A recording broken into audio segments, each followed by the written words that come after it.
सबसे पहले मैं जनाब ज़फ़र भाई सरेशा वाले जी से गुजारिश करूंगा कि अपने ख्यालात का यहाँ इजहार करें। अस्सलामु अलैकुम वरहमतुल्लाहि वबरकातुहू। औज़ु बिल्लाहि मिनश्शैतानिर्रजीम बिस्मिल्लाहिर्रहमानिर्रहीम।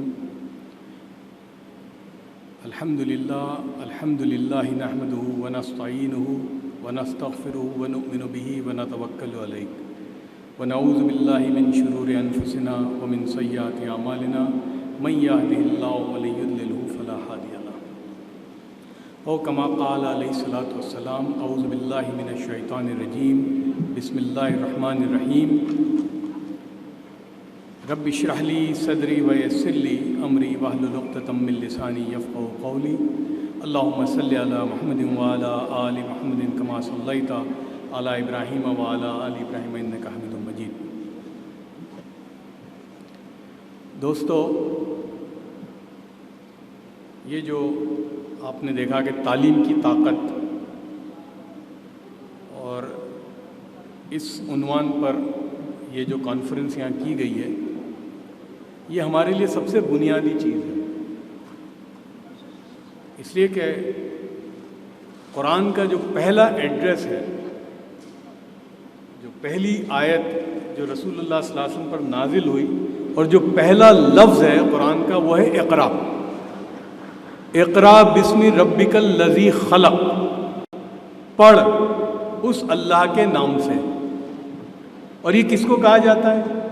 एक ऐसे रसूल को जो उम्मी है, यानी जो बेपढ़े लिखे। फिर आगे कहा जाता है उसी के अंदर, और कलम के साथ, अल्लमा बिल कलम, और कलम के साथ, यानी पढ़ना और लिखना, ये हमारी बुनियादी चीज़ है। यानी सबसे पहला सबक ये है। अहादीसे नबी सल्लल्लाहु अलैहि वसल्लम भरी पड़ी हैं इल्म के फ़ज़ाइल पर। यानी कई मरतबा मैं सोचता हूँ कि ये तफरीक़ कहाँ से हुई। यानी ये दीन और ये दुनिया, यानी ये मज़हब और ये दुनिया, यानी ये डिस्टिंक्शन इस्लाम में कभी नहीं था। इसलिए कि अल्लाह के रसूल ने यूँ फरमाया हदीस में कि अगर इल्म हासिल करने के लिए चीन जाना पड़े तो जाओ। अब आप मुझे बताओ दोस्तों कि उस ज़माने में चीन में कौन सा कुरान और हदीस का इल्म था?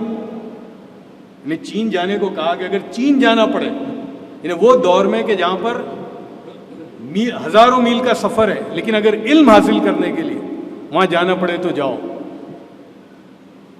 और एक हदीस में यूँ आता है कि हर मुसलमान के लिए या हर इंसान के लिए इतना इल्म हासिल करना फ़र्ज़ है यानी कंपल्शन है। एक जगह पे आता है कि जो इल्म के रास्ते पे चलता है तो फरिश्ते उसके रास्ते पे पर बिछा देते हैं, इल्म के लिए जो चलता है। तो ये क्या हो गया, यानी जिस कौम को पहला एड्रेस इल्म, बल्कि मुझे एक अजीब हदीस याद आई कि जैसे इस ज़माने की जो लैंग्वेज है, लेंगुआ फ्रैंका जो है अंग्रेज़ी है इस ज़माने की, कि भाई अगर आपको कुछ नहीं आता हो और अगर अंग्रेज़ी आती है तो आपका काम चल जाएगा।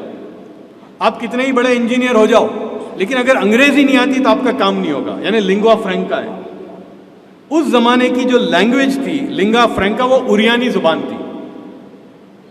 अल्लाह के रसूल सल्लल्लाहु अलैहि वसल्लम ने 2 अपने सहाबा को भेजा वहाँ पर और वो ज़ुबान सीख कर आए। तो ये हमारे अंदर इनबॉर्न था। क्या हो गया, यानी जो पॉजिटिविटी जो है, पॉजिटिवनेस जो है, उसके बारे में एक रिवायत है, यानी एक काम करने पर, एक पॉजिटिव काम करने पर, मैं समझता हूँ कि इससे ज़्यादा रिवायत मुझे कोई नहीं मिली बुखारी शरीफ की।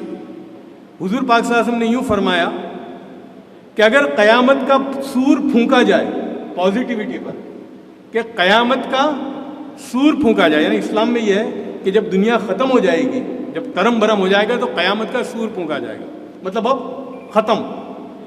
यूँ फरमाया कि जब क़यामत का सूर फूंका जाएगा और तुम खजूर का दरख्त लगा रहे हो, खजूर का दरख्त जो है ना वो 6 साल में ऊंचा होता है और 12 साल में फल देता है। तो यूँ फरमाया कि अगर क़यामत का सूर फूंका जाए और तुम खजूर का दरख्त लगा रहे हो तो उस क़यामत का सूर का इंतज़ार मत करना, अपने काम में लगे रहना। बालाजी, अब इसके बाद मैं जिस शख्सियत को यहाँ पर आपके सामने प्रस्तुत करने जा रहा हूँ, जिन्होंने अपनी सोच को सकारात्मक रूप देकर यह दिखाया है कि बच्चा देख मस्जिद आलीशान, एक अल्लाह के वास्ते इतना बड़ा मकान। मोहतरम इस मुबारक महफिल के सदर मेरे भाई ज़फ़र साहब और मोहतरमा जनाबा नजमा मैडम और तेलंगाना के डिप्टी सीएम आली जनाब मोहम्मद अली साहब और निज़ामाबाद के मेंबर ऑफ पार्लियामेंट मेरी दीदी कविता मैडम और सुप्रीम कोर्ट के जस्टिस मोहतरम जनाब इकबाल साहब और दीगर हजरात और मोहतरम भाइयों बहनों, इस मुबारक महफिल में तालीम की ताकत के नाम से अपने कौम को आगे बढ़ाने के लिए जिस कौम ने सुलाया गया है उस कौम को जगाने के लिए ये महफिल कायम किया गया है। हर इंसान, ये कान है, ये कान है, हर इंसान के अंदर ये कान है। जैसे सोने चांदी के कान है, इस तरह हर इंसान के अंदर कान है। हुज़ूर अकरम सल्लल्लाहु अलैहि वसल्लम का फरमान है, किसी के अंदर आईएएस का कान है, किसी के अंदर आईपीएस का कान है, किसी के अंदर सुप्रीम कोर्ट जज का कान है, किसी के अंदर हॉनेस्ट सियासत का कान है। हर एक के अंदर ये कान है। हम वो कान को एनालाइज नहीं करते, एवेलुएट नहीं करते हैं, उसको बिल्कुल छुपा देते हैं। ये गरीब आदमी बैठा हुआ है, भूखे पड़ा है, उसके पास जाके पूछ रहे हैं, भाई क्यों आप भूखे पड़े हैं, अब क्यों इतना गरीब हैं? वो गरीब आदमी बोल रहा है, देखो भाई मेरे पैर के नीचे एक सोने के खजाना है, मेरे पैर के नीचे एक सोने के खजाना है, फिर भी मैं भूखे पड़ा हूँ, गरीब रहता हूँ। अरे भाई क्यों पैर के नीचे इतने बड़ा खजाना रखे, सोने के खजाना रखे, तुम क्यों इतना भूखे पड़े हैं, क्यों गरीब रहते हैं? उसने बोला, देखो वो आदमी से पूछा, ये खोदने के लिए मशीन पूछा, वो रोक लिया, वो नहीं दिया। इसके पास मैंने जेसीबी पूछा, वो भी नहीं भेजा। उसके पास मैंने टूल्स पूछा, मशीन पूछा खोदने के लिए, वो नहीं दिया। इसलिए मैं खामोश बैठ गया। मोहतरम हज़रात, हमारा हिंदुस्तान के मुसलमान के हालात बिल्कुल ये गरीब के जैसे हो गया है। हमारे पैर के नीचे खजाना है सोने के, लेकिन खोदने के लिए हम मेहनत नहीं करते हैं, खोदने के लिए हमारा दिमाग यूज नहीं करते हैं, हमारा अक्ल यूज नहीं करते हैं। दूसरों के ऊपर इल्ज़ाम लगाते हैं, वो ये नहीं देता है, वो ये नहीं देता है, वो मुझे मदद नहीं करता है, वो मुझे मशीन नहीं देता है। इस तरह दूसरे के ऊपर इल्ज़ाम लगाते हैं। हमारे अल्लाह सुब्हानहू व तआला ने दिया हुआ 2 हाथ है, वो हाथ से खोदेंगे, मेहनत करेंगे, वो खजाना निकालेंगे, फ़ायदा उठाएंगे, ये नहीं सोच रहे हैं। बिल्कुल वो गरीब भूखे पड़े हुए आदमी के जैसे मुसलमान की हालत हिंदुस्तान में हो गया है। अब इसके बाद मैं जनाब ज़फ़र भाई सरेशा वाला जैसे फिर से गुजारिश करूंगा कि इस बदलती हुई दुनिया में तालीम भी कैसे बदल रही है, इस पर वो 2 शब्द कहें। हम लोग एक और चीज़ है कि जो आजकल यूनिवर्सिटीज़ में या मदरसों में एक किस्म की तालीम तो होती है, लेकिन जो असरी तालीम है, जैसे मैथमेटिक्स है, इंग्लिश है, बेसिक साइंसेस हैं, वो नहीं होते। या कुछ स्कूलें हैं कि टीचर्स नहीं है उनके पास, कहाँ से लाएं?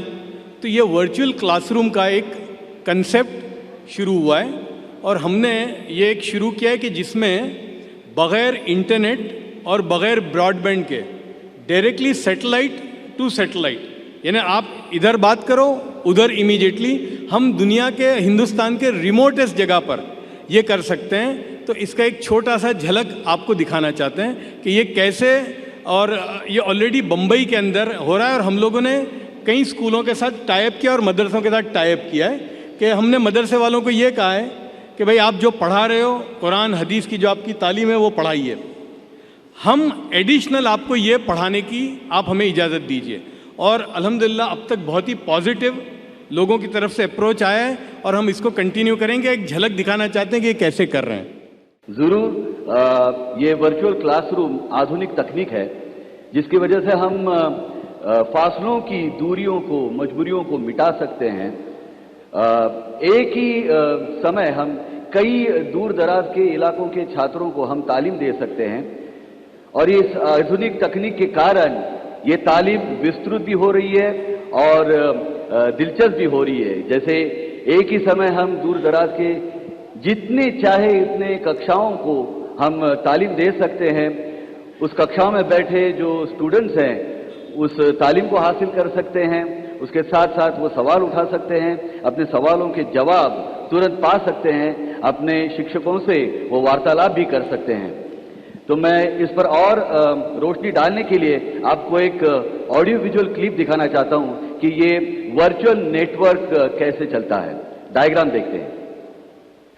An expert teacher delivers a lecture from a studio using various teaching aids like whiteboard and smartboard. This signal is recorded and then encrypted at source and transmitted to a satellite hub. This content is then relayed to a geosynchronous satellite that can simultaneously broadcast to any number of virtual classrooms, which is received via a remote VSAT dish. फिलहाल क्या इस तकनीक का इस्तेमाल शैक्षणिक संस्थाओं में हो रहा है? जी हो रहा है। मुंबई के MCGM के 480 स्कूलों के तकरीबन 10,000 छात्र इस आधुनिक तकनीक का इस्तेमाल कर रहे हैं और जिसका मैं आपको एक छोटा सा ऑडियो विजुअल डेमोन्स्ट्रेशन भी देना चाहता हूं कि ये क्लासरूम कैसे चलती है, live in action classroom. Now keep quiet.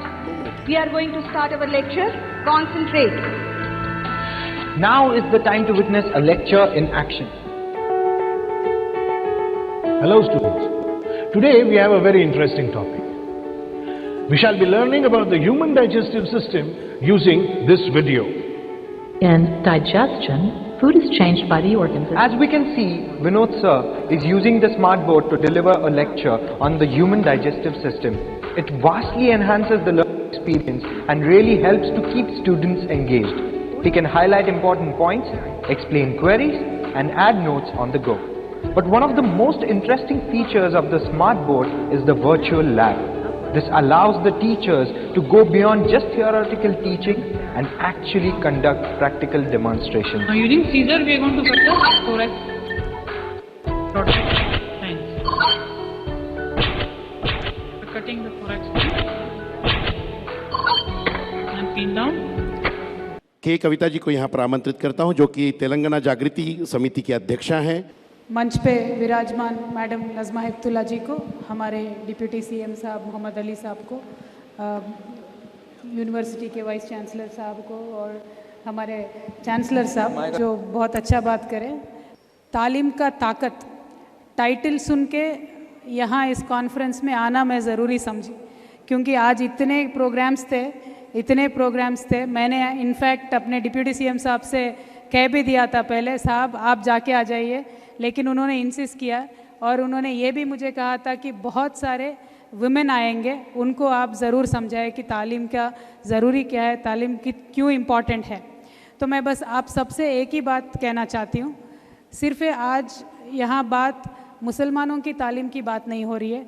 India as A whole हमारा लिटरेसी रेट आज 74% है और उसमें मुसलमानों का बहुत ही कम है, 62% है हमारा नेशनल एवरेज। वैसे ही वुमेन का लिटरेसी रेट भी बहुत कम है।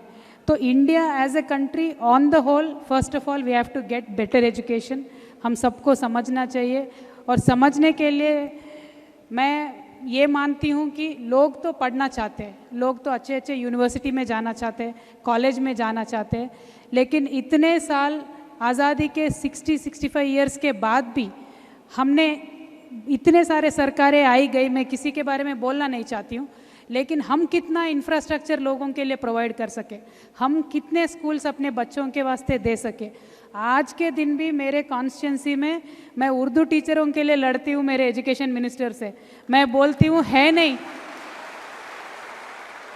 बड़े मुश्किल से हमने स्कूल तो बना लिए लेकिन टीचर है नहीं, वो उर्दू का नहीं, normal Telugu medium, English medium जो भी स्कूल हो, सरकारी टीचर तो है ही नहीं।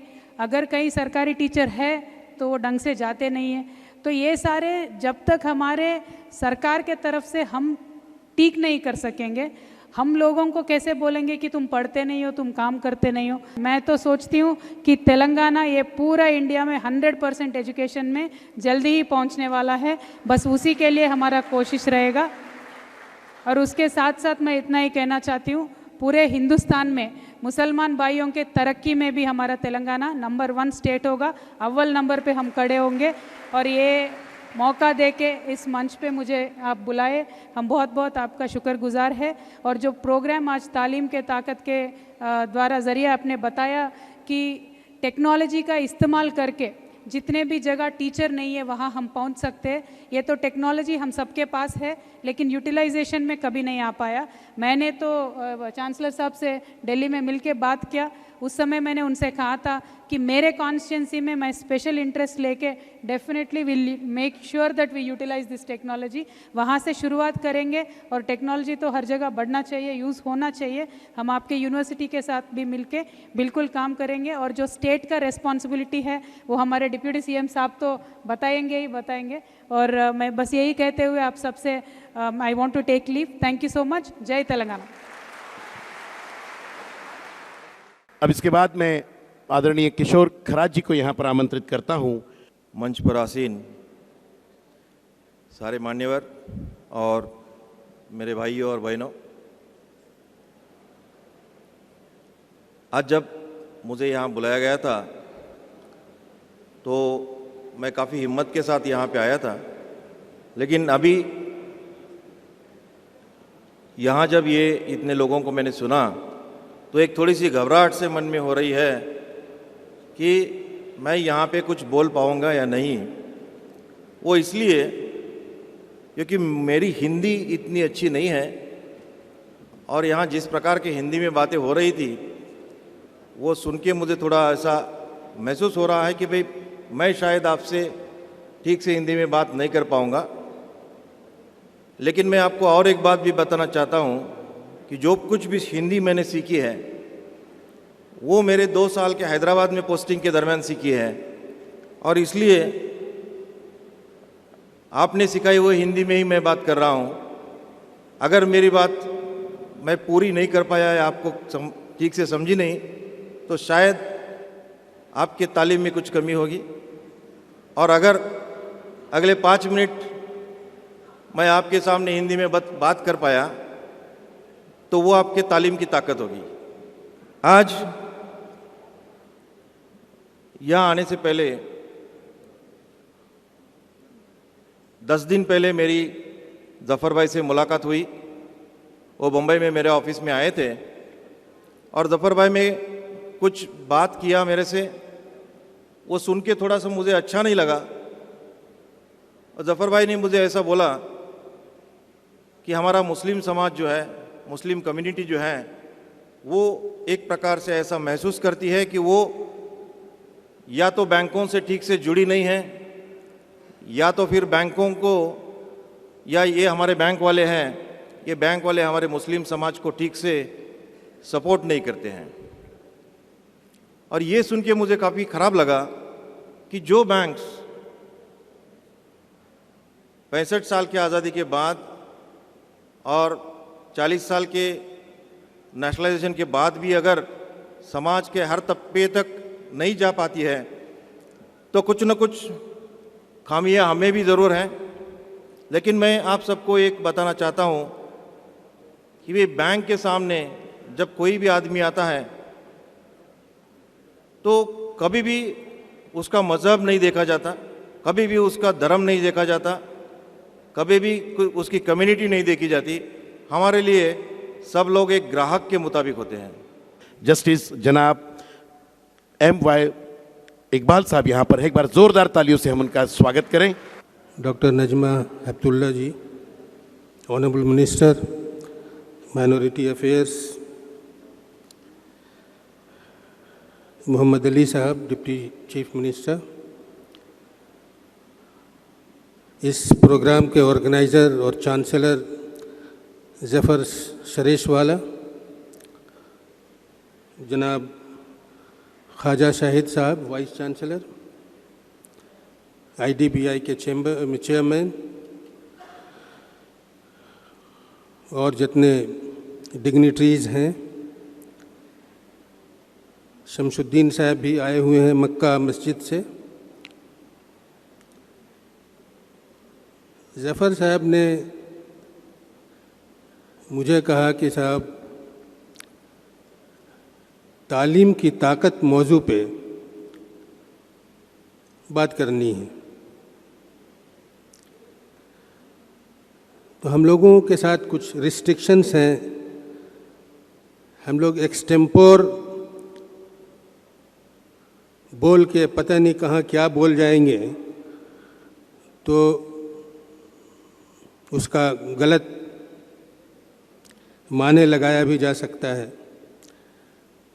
तो मैंने सोचा कि स्पीच हमेशा हम लोग इंग्लिश में देते हैं, लेकिन यहाँ का माहौल देखने के बाद ये ठीक नहीं होगा कि मैं इंग्लिश में बोल जाऊँ और पढ़ जाऊँ और पता नहीं मैं समझ पाऊँ कि नहीं खुद। जब मौजू है तालीम की ताकत, तो ये मौजू सिर्फ तेलंगाना और हैदराबाद के लिए नहीं था, या साउथ इंडिया में तमिलनाडु है या कर्नाटका है, ये पर्टिकुलर तौर पे उसके लिए नहीं है, बल्कि कविता जी ने जैसा बताया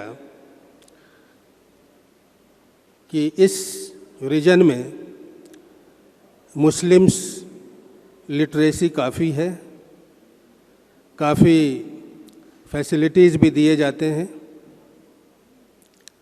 बट जहाँ तक रिजर्वेशन का सवाल है इस पर मैं कुछ नहीं कहना चाहता हूँ। ये पॉलिटिशियंस की बात है। जहाँ तक तालीम की सवाल है, ज़फ़र साहब, शमशुद्दीन साहब ने कहा कि कुरान में इक़रा वर्ड ही आया कि तू पढ़। पढ़ से मतलब नहीं कि सिर्फ कुरान शरीफ पढ़ो, पढ़ से मतलब है कि इल्म हासिल करो, और इल्म हासिल करने के लिए हमें अगर चीन भी जाना पड़े तो जाओ। ज़फ़र साहब ने यही बताया। देखना यह है कि एज ए होल पूरे कंट्री में माइनॉरिटीज़ का क्या पोजीशन है। अगर हम मुसलमानों को एक माइनॉरिटी तबका लेकर चलें और नज़र घुमाएं यूपी, बिहार, उड़ीसा, बंगाल, राजस्थान, तो आप पाएंगे कि लिटरेसी इलिटरेसी वहाँ पे 80 से 90% है।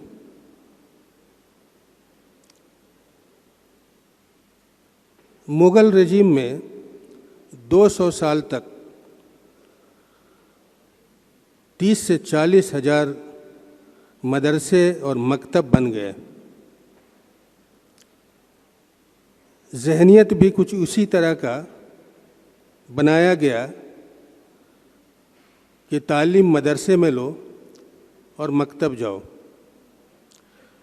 लड़कियों के तालीम के लिए तो कभी कोई पेरेंट्स तैयार नहीं होते हैं। मैं फिर बोलना चाहता हूँ कि मैं उस जगह की बात कर रहा हूँ जहाँ 90% इलिटरेसी है। मुस्लिम्स अपने इलिटरेसी के वजह से वो लड़कों को मकतब और मदरसा भेजते हैं और लड़कियों को घर पे रखते हैं। अब ये टाइम आ गया है, मैं ज़फ़र साहब से कहूँगा कि जिस तरह हम अपने जुडिशरी में लीगल अवेयरनेस का प्रोग्राम करते हैं, गांव में बाज़ार में जाकर अवेयरनेस का प्रोग्राम करते हैं, अब ये वक्त है कि हम गांव के अंदर जाके, चाहे वो मुस्लिम्स पॉपुलेशन हो, नॉन मुस्लिम्स पॉपुलेशन हो, वहाँ पे जाके हम लीगल अवेयरनेस लाएं मुसलमानों में और गैर मुस्लिमों में जो स्कूल और कॉलेज से काफ़ी दूर हैं। मैं आदरणीय तेलंगाना राज्य के नायब वज़ीर आला साहब से गुजारिश करता हूं कि अपने ख्यालात का इजहार करें। बिस्मिल्लाहिर्रहमानिर्रहीम, अस्सलामु अलैकुम रहमतुल्लाहि वबरकातुहू। आज मुझे सबसे ज़्यादा खुशी इसलिए हो रही है कि मौलाना आज़ाद सेंट्रल उर्दू यूनिवर्सिटी में हम आज तक तारीख़ में मौलाना आज़ाद साहब के बारे में सुनते आ रहे हैं, मगर आज उनकी पोतरी यहाँ पर मौजूद है, उसकी सबसे ज़्यादा खुशी हमें हो रही है। इसलिए कि मौलाना आज़ाद साहब ने हिंदुस्तान की आज़ादी में जो कारनामे अंजाम दिए हैं, उन्होंने बहुत कम उम्र में कांग्रेस के प्रेसिडेंट थे, ऑल इंडिया प्रेसिडेंट थे, और आज़ादी के बाद जिस वक्त हिंदुस्तान और पाकिस्तान की तकसीम हुई, मौलाना आज़ाद ने वहाँ की जामा मस्जिद हर स्टेशन से जाकर अपील की मुसलमानों से, आप हिंदुस्तान में रहिए, ये एक डेमोक्रेसी रहेगी, यहाँ पर सबको हक़ मिलेगा। आज उन्होंने यहाँ पर ख़ास तौर से नजमा हेबतुल्लाह मैडम जो ऑनरेबल माइनॉरिटी मिनिस्टर है, और सारे लोग उन्हें नजमा आपा के नाम से पुकारते हैं। वो हर एक के हर दिल अजीज़ है, और बहुत ज़माने से कांग्रेस में रहते हुए, बीजेपी में रहते हुए माइनॉरिटी कम्युनिटी की और तमाम कम्युनिटी की खिदमत करते आ रहे हैं, और आज उन्होंने ख़ास तौर से इस प्रोग्राम में तशरीफ़ लाए, मैं उन्हें मुबारकबाद देता हूँ।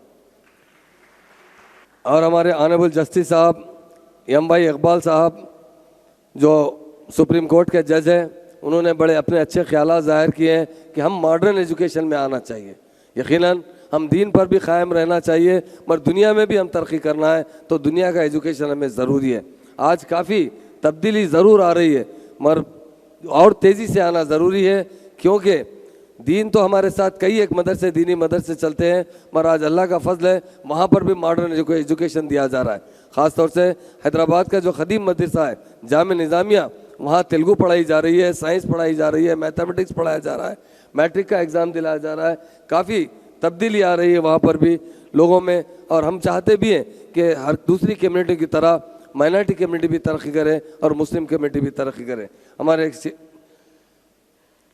श्री किशोर करत साहब जो MD एंड CEO है IDBI बैंक के, उन्होंने भी बहुत अच्छे ख्यालात का इज़हार किया। यकीनन हम हर चीज़ से सहूलत हासिल करते हुए तरक्की हासिल करना चाहिए। और हमारे चांसलर साहब जो ज़फ़र सुरेश वाला साहब है, वो चांसलर बनने के बाद कई बार हैदराबाद के चक्कर लगा चुके हैं, कई बार बहुत से लोगों से मिल चुके हैं, और वो आज पहली मर्तबा मैं समझता हूँ कि कोई हमारे स्टेट के लोग यहाँ पर तशरीफ़ लाएँ। इससे पहले कभी भी हमारे स्टेट के कायदीन का, हमारे हैदराबाद के आवाम का ज़्यादा रब्ज़ ज़ब्त मौलाना आज़ाद यूनिवर्सिटी नहीं था, मगर मैं भी इससे 2 मरतबा आ चुका हूँ और हम इंशाल्लाह इस सिलसिले को जारी रखेंगे और हमारे स्टेट में इस यूनिवर्सिटी का जो मुकाम है उसे और ऊंचा करेंगे और हमारे स्टेट में जगह जगह जहाँ जहाँ इसके ब्रांचेस होंगे ज़रूर हम कायम करेंगे, क्योंकि बहुत से टाउन्स में बहुत सी हमारी बहनें उर्दू मीडियम में पढ़ना चाहती हैं। उर्दू लिटरेचर हमें इसलिए ज़रूरी है, ख़ास तौर से हमारी बहनों के लिए, कि हमारा इस्लामी लिटरेचर तमाम का तमाम उर्दू ज़बान में, जो हम अगर ज़बान ही नहीं समझ सकते तो लिटरेचर किस तरह समझ सकते हैं।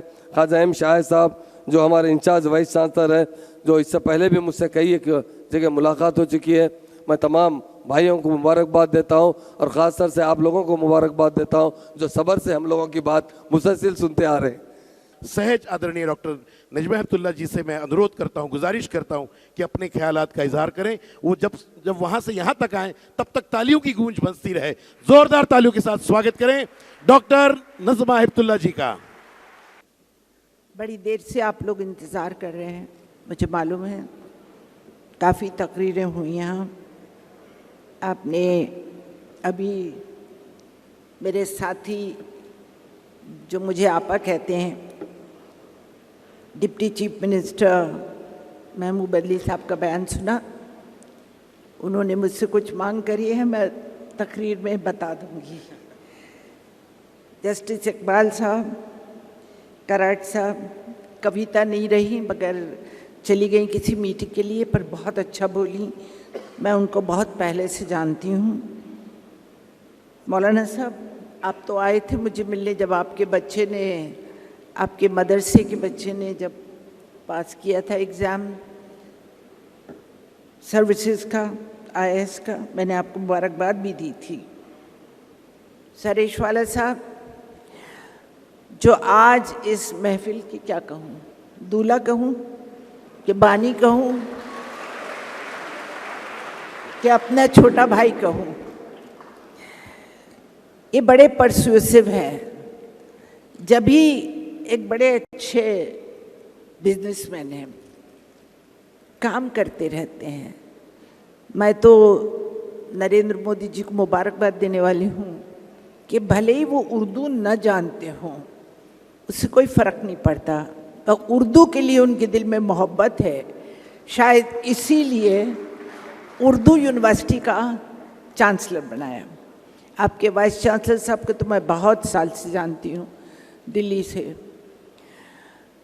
हैदराबाद में मेरे आने का कोई पहला मौका नहीं है, पर मैं समझती हूँ कि आज मैं अपने आप को बहुत खुशकिस्मत समझ रही हूँ कि मैं आपके इस प्रोग्राम में आई 2 वजह से। एक तो ये यूनिवर्सिटी जिसके नाम पे कायम की गई है, मैं उसके रिश्ता रखती हूँ। ये मेरी खुशकिस्मती है कि अल्लाह ताला ने मुझे ऐसे ख़ानदान में पैदा किया जो तालीम की ताकत को समझते थे।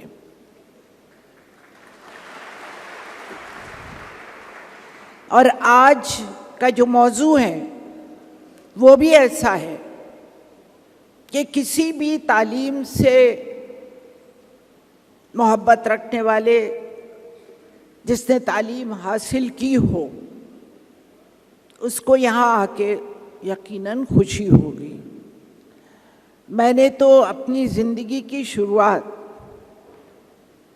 टीचर के तौर पे शुरू की। मेरी PhD करने के बाद मैं यूनिवर्सिटी में पढ़ाती थी। हालांकि मैं साइंस में पीएचडी की, ज़ूलॉजी में पोस्ट ग्रेजुएट किया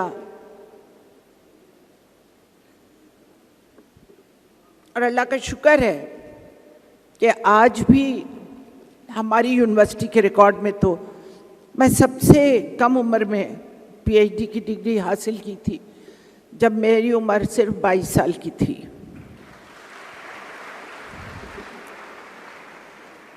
और उसके बाद मैंने वहीं पढ़ाना शुरू किया। मैं अगर आपको बताऊं कि मेरी क्या तनख्वाह थी तो आप लोग हैरान हो जाएंगे। मुझे 275 रुपये तनख्वाह महीने में मिलती थी पढ़ाने की, पीएचडी करने के बाद। मगर मैं कुछ और भी कर सकती थी, रिसर्च कर सकती थी, मगर मुझे शौक था पढ़ाने का, और ये शौक मुझे विरासत में मिला था। मेरी खाला जिन्होंने मुझे उर्दू की तालीम दी, वो उर्दू की टीचर थी। स्कूल तक उर्दू पढ़ी, मगर उर्दू उन्होंने घर में जो पढ़ाई, शायद वही मेरी बुनियाद है कि जब दीवाने गालिब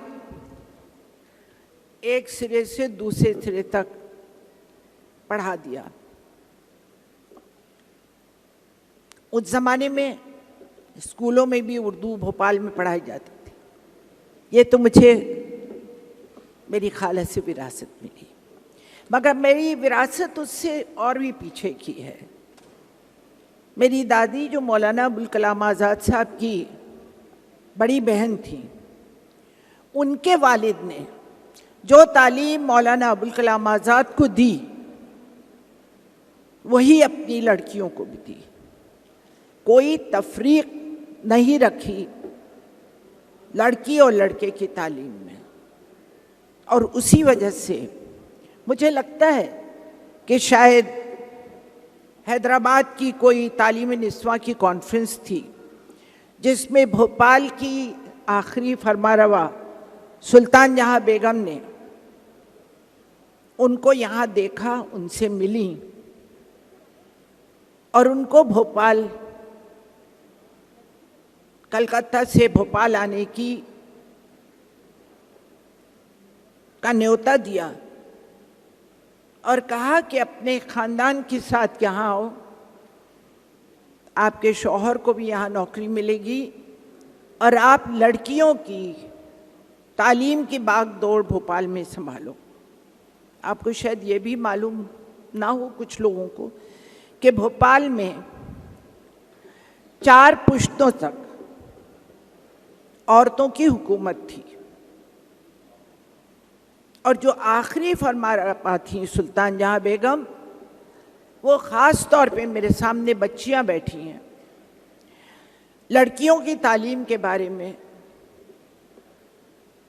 उनको बहुत एहसास था और उन्होंने बहुत कुछ काम किए। और इन्हीं की वजह से आज मैं अपने आप को ये कह सकती हूँ कि मैं भोपाल में पैदा हुई। हमारे स्टेट में हमेशा से लड़कियों की तालीम फ्री थी। मैंने 1 पैसा भी पीएचडी तक खर्चा नहीं किया। कॉलेज की एजुकेशन भी फ्री थी, स्कूल की एजुकेशन भी फ्री थी। ऊपर से स्कॉलरशिप जो मिलता था council of scientific industrial research का, वो अलहदा। तो मेरे दिल में तालीम की इज्जत है, कदर है, अहमियत है, और मैं ये जानती हूँ कि मैं आज यहाँ जो कुछ हूँ वो सिर्फ मेरी काबिलियत और तालीम की वजह से हूँ।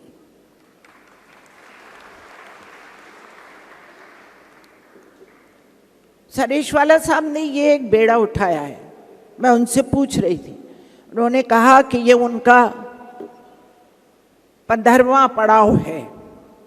ये अलग अलग जाके अलग अलग शहरों में अलग अलग सामीन के सामने तालीम की ताकत की बात करते हैं। मैं उनको मुबारकबाद देती हूँ।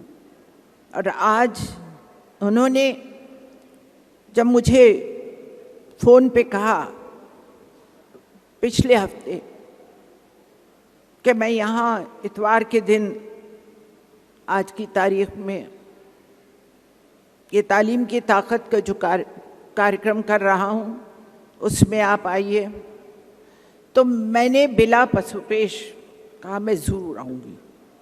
और मुझे खुशी है कि न सिर्फ अलग अलग लोगों ने अपनी राय दी, हर नज़रिए से राय दी, कुछ पॉलिटिकल राय दी, एक जज की राय भी जज साहब ने दी, और वो जिस जगह से आते हैं, मुझे पता लगा कि साहब रांची से आते हैं, तो जिसके नाम के इदारे में आप बैठे हैं, मौलाना अबुल कलाम आज़ाद, वहाँ 3-4 साल नज़रबंद थे।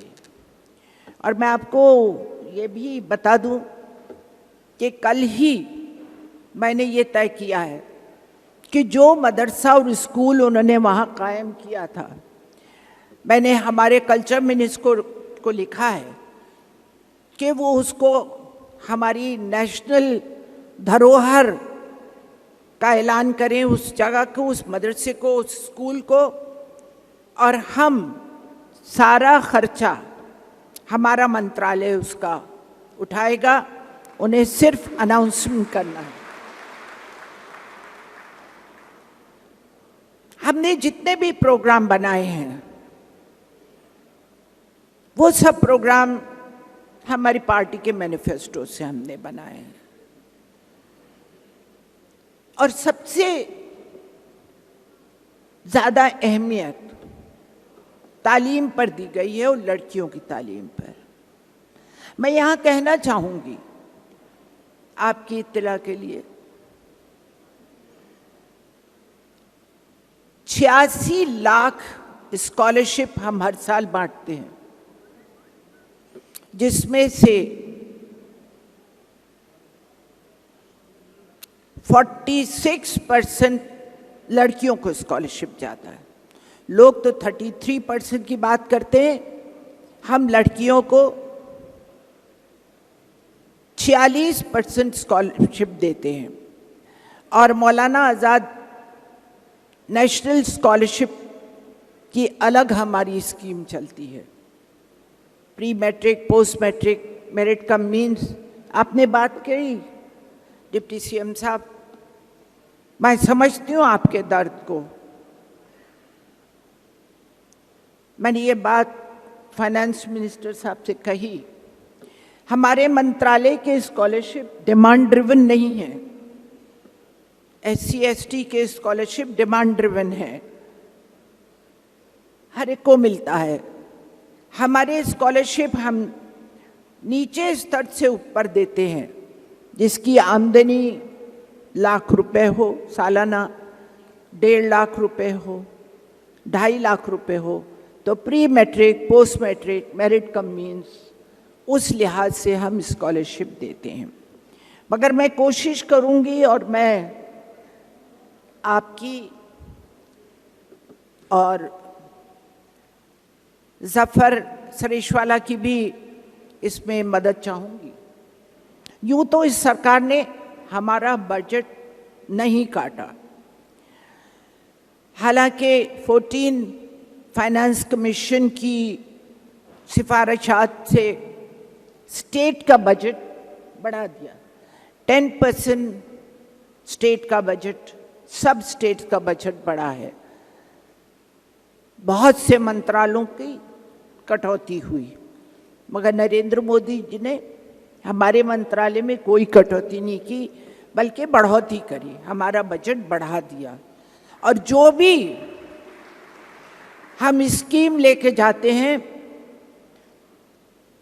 वो स्कीम हमारी पास हो जाती है, उसका अनाउंसमेंट फाइनेंस मिनिस्टर बजट में करते हैं। चाहे वो उस्ताद की स्कीम हो, चाहे वो एवरलास्टिंग फ्लेम की हो, चाहे नई मंजिल की स्कीम हो। मौलाना आज़ाद की बहुत सी बातें मुझे याद आती हैं। मैं अपनी ज़िंदगी में उनको अपना रोल मॉडल मानती हूँ।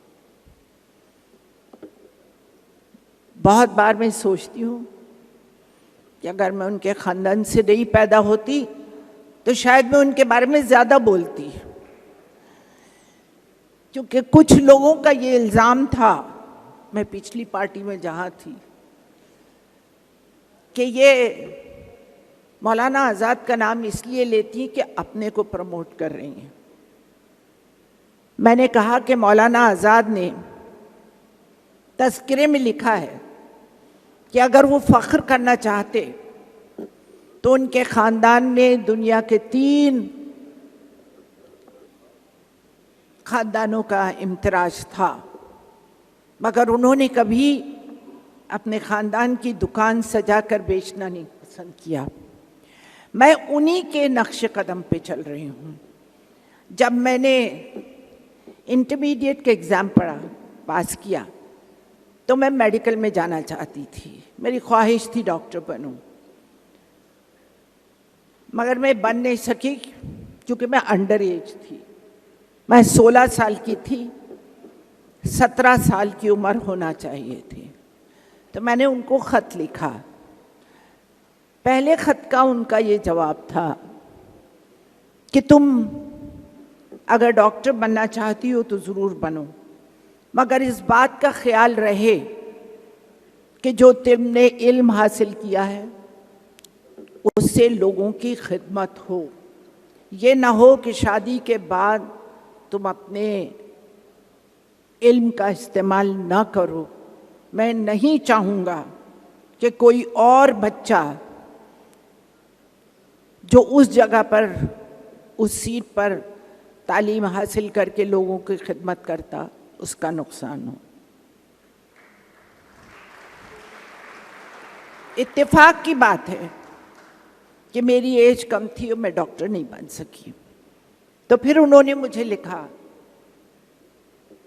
कि तुम आगे तालीम हासिल करो, जितनी भी तुम्हें हासिल करनी है, मगर इस बात का ध्यान रखो कि जो कुछ भी इल्म हुनर तुम हासिल करो उसमें अपने आप को माहिर करो, कि लोग तुमको तुम्हारे इल्म हुनर की वजह से पहचाने, ना कि इस वजह से कि तुम किस ख़ानदान से ताल्लुक़ रखती हो।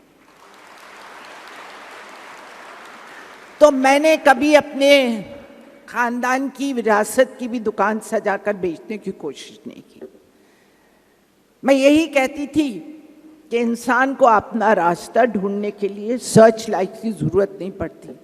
एक छोटे से चिराग की रोशनी भी इंसान को रास्ता दिखा सकती है।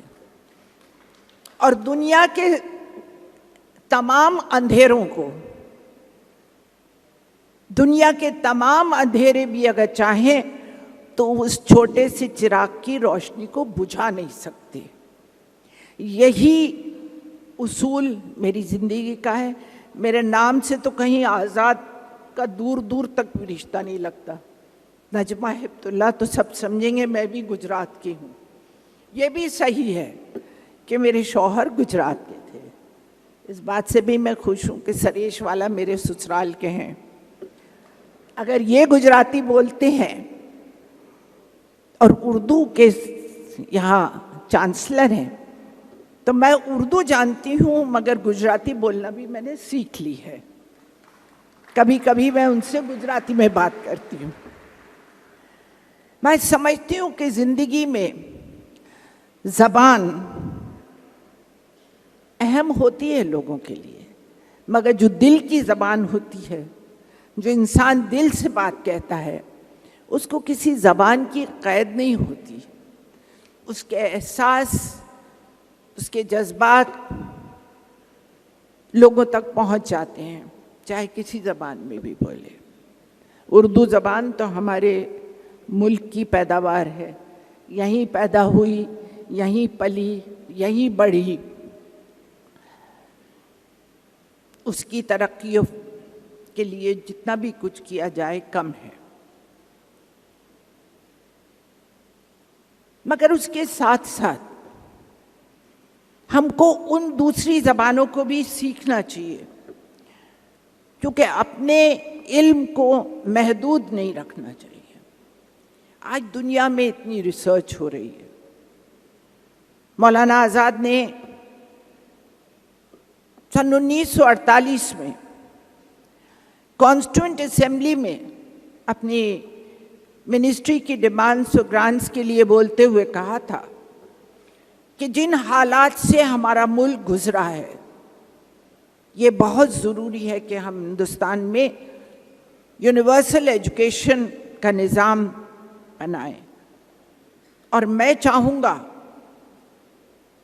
कि एजुकेशन डिफेंस का बराबर का दर्जा दिया जाए, क्योंकि मुल्क को अगर तरक्की करनी है तो हमें अपने नई आज़ाद मुल्क की नस्ल को तालीम में आगे बढ़ाना है।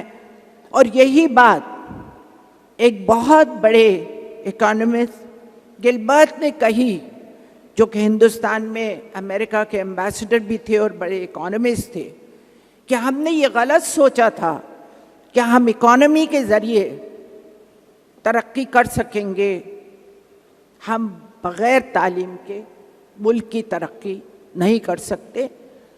और परसों मैं पढ़ रही थी, प्रधानमंत्री अपनी कॉन्स्टिट्यूंसी में जब लोगों को खिताब कर रहे थे, ई रिक्शा बांट रहे थे, तो उन्होंने इसी बात पे जोर दिया कि तालीम ही हमारी गरीबी को दूर कर सकती है, खाली स्लोगन्स गरीबी को दूर नहीं कर सकते। हमें तालीम के लिए इक़दामात करने हैं। मौलाना आज़ाद ने एक और बात कही थी, क्योंकि आज़ाद हिंदुस्तान की एजुकेशन पॉलिसी की बुनियाद उन्होंने रखी। उस ज़माने में 20 के करीब यूनिवर्सिटियां थीं, कुछ कॉलेजेस थे। आज ये बड़ी हम फ़ख्र से कह सकते हैं कि हमारे मुल्क में 600 से ज़्यादा यूनिवर्सिटियां हैं और 35,000 से ज़्यादा कॉलेजेस हैं। गवर्नमेंट यूनिवर्सिटियां हैं, प्राइवेट यूनिवर्सिटियां हैं, डीम यूनिवर्सिटियां हैं, सेंट्रल यूनिवर्सिटियां हैं, स्टेट यूनिवर्सिटियां हैं। उन्होंने एक बात और बहुत ज़रूरी कही थी कि मुझे इसमें कोई एतराज़ नहीं है कि मेरे मुल्क के नौजवान आला तालीम हासिल करने हिंदुस्तान से बाहर जाएं, मगर मैं चाहता हूँ कि मेरे मुल्क के इदारे इस हैसियत के हों, इस दर्जे के हों कि दुनिया से लोग इल्म हासिल करने हिंदुस्तान आए, जैसा कि कदीम ज़माने में नालंदा और तक्षशिला में होता था। दुनिया से लोग इल्म हासिल करने आते थे। रसूलुल्लाह ने फरमाया, जैसा कि अभी 2 लोगों ने उस बारे में कहा, कि अगर तुम्हें इल्म हासिल करना हो तो चीन जाओ। चीन से इल्म हासिल करने नालंदा और तक्षशिला में लोग आए। अरब में हिंदुस्तान की एक अपनी ही कदर थी उस ज़माने में, हुजूर अकरम के ज़माने में। वहाँ हिंदा नाम बड़ा अच्छा माना जाता था। खुद रसूलुल्लाह की रिश्तेदार का नाम हिंदा था। हिंद की अपनी एक जगह थी। आज हम चाहते हैं कि हमारे मुल्क की वही जगह दुनिया के नक्शे पर हो, और वो जगह, वो मुकाम हम जब ही हासिल कर सकते हैं कि जब हम अपने बच्चों को तालीम दें। यहाँ बहुत लेक्चर दिए गए, मुझे लगा किसी ने बहुत डांट के भी बोला आपको बच्चों को नहीं पढ़ाते हैं, मुसलमान बच्चे अपने स्कूल में नहीं भेजते हैं। फिर शायद जज साहब ने कहा कि ये तो सब पढ़े लिखे लोग हैं, तो इनको डांटने से कोई फ़ायदा नहीं है, जो नहीं पढ़े लिखे हैं वहाँ जाके बोलना चाहिए। तो मैं जज साहब को बताऊं कि आपने खुद ही जिक्र किया, मैं पटना में गई, 2 बार जा चुकी हूँ बिहार। मैं पटना गई, पहले वहाँ मैंने स्किल डेवलपमेंट का शुरू किया काम, कि जो बच्चे स्कूल से ड्रॉप आउट हो जाते हैं, ड्रॉप आउट इसलिए नहीं हो जाते हैं कि वो पढ़ना नहीं चाहते हैं, इसलिए ड्रॉप आउट हो जाते हैं कि उनके वालिदैन उन्हें पढ़ा नहीं सकते हैं, उसरत की वजह से उनको काम में लगा देते हैं। हमने उन बच्चों के लिए ब्रिज कोर्स बनाया, उनको स्किल डेवलपमेंट के लिए खोले सेंटर, ताकि वो बच्चे उनको कम से कम 8वें का सर्टिफिकेट हम दे सकें, ताकि वो ऑर्गेनाइज सेक्टर में नौकरी करने के काबिल हो जाएं। आपके यहाँ से तो बहुत से लोग हिंदुस्तान के बाहर भी नौकरी करने जाते हैं, मगर जब तक उनको 8वें या 10वें का सर्टिफिकेट नहीं होता है, उनको बाहर नौकरियां मिलने में तकलीफ होती है, चाहे कितने भी हुनरमंद क्यों हों, उतना सर्टिफिकेट होना ज़रूरी है।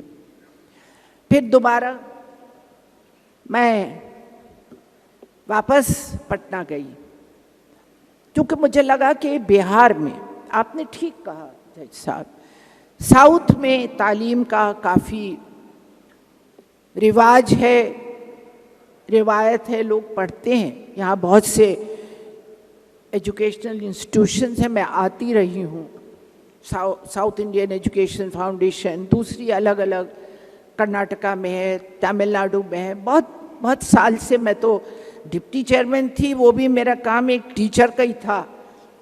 वहाँ अनपढ़ लोग नहीं होते थे, पढ़े लिखे लोग होते थे, मगर काम तो वही था, बैठ जाइए, खड़े हो जाइए, आप बोलिए, आप मत बोलिए। तो वो काम के साथ साथ मैंने काफ़ी अपने आप को जोड़ के रखा था तालीम के साथ, और उसी सिलसिले में साउथ इंडिया में भी बहुत से इंस्टीट्यूशन में मेरा आना हुआ। मगर कमी कहाँ है? बिहार, यूपी, झारखंड, मध्य प्रदेश,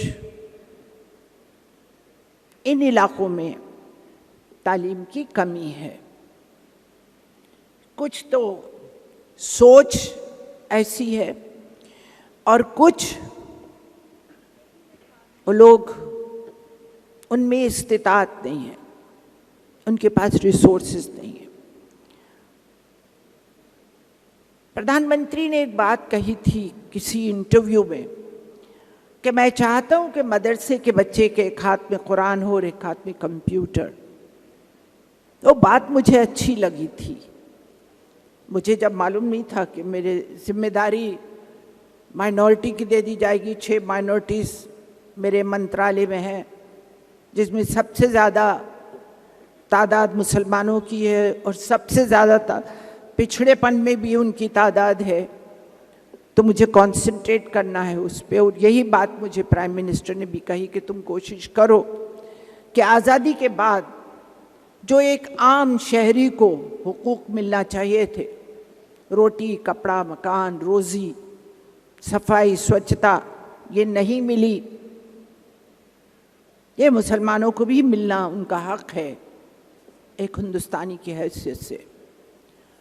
तो मैं पटना में गई, सबसे पिछड़े इलाके में, मुस्लिम इलाके में, मदरसे में, और मैं अकेली नहीं गई, नरेंद्र मोदी की सरकार के एक मिनिस्टर को भी साथ लेकर गई, राधा मोहन सिंह को, जो बिहार के हैं,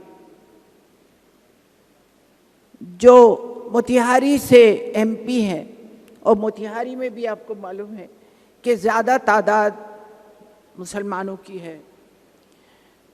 और मैंने उस मदरसे से कंप्यूटर के ज़रिए उनके कॉन्स्टिट्यूंसी में 2 मदरसों में स्किल डेवलपमेंट का प्रोग्राम कंप्यूटर के ज़रिए वहाँ खोला, और पटना में भी हमने उस मदरसे में खोला, लड़कियों और लड़कों को स्किल डेवलपमेंट के लिए और तालीम के लिए। हम कोशिश यही कर रहे हैं कि सबसे नीची तब इकाई जो है वहाँ तक जाएं, उन तक पहुँचाएं। आज यहाँ आने का, और मैं समझती हूँ जो ज़फ़र भाई ने किया है, मकसद ये है कि ज़िंदगी में हमें अगर खुदा ने ये मौका कि हमें तालीम की रोशनी हमारे दिमागों को मिली, कहीं कहीं हमारा फ़र्ज़ बनता है कि ईच वन टीच वन की, या एक चिराग से दूसरा चिराग जलाने के काम में हम सब शामिल हों। मैं जनाब ज़फ़र भाई सरेशा वाला जी चांसलर साहब से गुजारिश करता हूं कि आप यहां पर वोट ऑफ थैंक्स के लिए। नजमा जी, ये याद है 1992 में एक बात मैं कहना चाहता हूँ बहुत जिम्मेदारी से।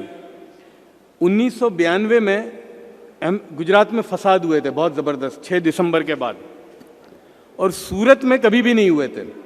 सूरत में, इससे कि गुजरात में हमेशा राइट होते थे, सूरत में नहीं हुआ था। सूरत में भयानक फसाद हुए थे। हमेशा सूरत वाले मदद के लिए आते थे अहमदाबाद। ये पहली बार ऐसा हुआ कि अहमदाबाद में नहीं हुआ था और सूरत में हुआ था। तो हम अहमदाबाद वाले सूरत में मदद लेकर गए। उस ज़माने में एक बड़े अल्लाह वाले थे, मुफ्ती अब्दुल रहीम लाजपुरी दामद बरकातुहुम, उनकी खिदमत में हम पहुँचे। बड़े बड़े लोग थे। उन्होंने बेसाख्ता एक बात कही, और एक हमारे बुजुर्ग थे अहमदाबाद के, यूँ कहा कि मौलाना मैं चाहता हूँ कि इस्तग़फ़ार करें, हम अपने गुनाहों की माफ़ी मांगें। तो कहा किस गुनाह की? तो कहा उस गुनाह की, मुझे याद है ये सूरत का वो स्टेशन, रेलवे स्टेशन, कि जब मौलाना आज़ाद रहमतुल्लाह अलैह और मौलाना हुसैन अहमद मदनी उतरे थे, 1946 का वो दिन था, मुसलमानों ने उनको जूतों का हार पहनाया था। ये वो सरजमीन रो रही है और आज पुकार रही है। ये उस गुनाह का नतीजा है आज। तो हमारा हमेशा ही अलमिया रहा है। मैं नरेंद्र मोदी साहब की इसलिए इज्जत करता हूं कि 2012 की बात है, एक मजमून था मौलाना आज़ाद का जो मैंने सलीम खान को दिया था। सलीम साहब हमारे जो बहुत ही हिंदुस्तान के मशहूर राइटर हैं, उन्होंने पढ़ा और हैरान हो गए। इसलिए कि मुझे जो मिला है, मौलाना आज़ाद मिले अपनी ज़िंदगी में, इसलिए कि मेरे वालिद रहमतुल्लाह अलैह के हीरो थे मौलाना आज़ाद, और हमने बचपन में गुबारे खातिर पढ़ी थी। तो मैं समझता हूँ कि जिसने गुबारे खातिर नहीं पढ़ी हो उसने कुछ नहीं पढ़ा ज़िंदगी में। हमारे वालिद ने वही दिया था हमको। तो मैंने वो मजमून दिया सलीम साहब को। सलीम साहब ने पढ़ने के बाद मुझे कहा कि भाई मैं ये नरेंद्र मोदी साहब को देना चाहता हूँ, आप भिजवाइए और उनसे कहिए कि वो पढ़ने के बाद मुझसे बात करें। जब वो मजमून पहुँचा, और मोदी साहब की एक आदत थी, है अभी भी है, कि आप उनको कोई चीज़ दें तो वो फ़ौरन उसको पढ़ते हैं। वो मौलाना आज़ाद का मजमून पढ़ने के बाद उनका पहले मुझे फ़ोन आया, और ये लफ्ज़ हैं उनके, मोदी साहब के। उन्होंने कहा कि ज़फ़र, मेरी ज़िंदगी राजकारणी में निकली है, यानी मैंने पब्लिक लाइफ में ज़िंदगी गुजारी है। मैं आज अपने आप को इतना छोटा समझता हूँ कि मौलाना आज़ाद को मैं जानता ही नहीं। ये पढ़ने के बाद मुझे पता चला कि क्या शख्सियत थी। और फिर यूँ कहा, मोदी के लफ्ज़ हैं कि मैं चाहता हूँ कि ये मजमून जो सलीम साहब ने भेजा है, ये हर घर में फ्रेम करके लगाने की ज़रूरत है। और उसी के बाद, उस मजमून पढ़ने के बाद मौलाना आज़ाद की बरसी हुई थी, और उस बरसी में मोदी साहब ने यह कहा था कि बोले मौलाना आज़ाद को हम भूल गए कि क्या शख्सियत थी।